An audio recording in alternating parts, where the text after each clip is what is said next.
युवाहरूको शारीरिक र मानसिक विकासको लागि नियमित खेलकुद सञ्चालन र राष्ट्रिय तथा अन्तर्राष्ट्रिय स्तरका खेलकुद प्रतियोगिताहरू आयोजना गरिनेछ।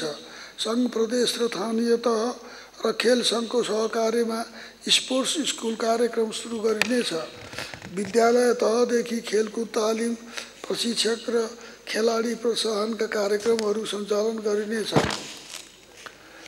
रङ्गशाला लगायतका खेलकुद पूर्वाधार निर्माणमा 3 तहका सरकार र निजी क्षेत्रको सहभागिता सुनिश्चित गर्न कानुनी व्यवस्था मिलाइनेछ। खेलकुदलाई निजी क्षेत्रका संस्थागत सामाजिक उत्तरदायित्व कार्यक्रमसँग जोडिनेछ।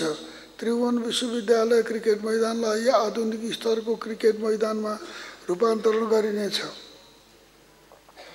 अन्तर्राष्ट्रिय पदक प्राप्त खेलाडी र उनीहरूका सन्ततिलाई अध्ययनका लागि छात्रवृत्तिको व्यवस्था मिलाइनेछ।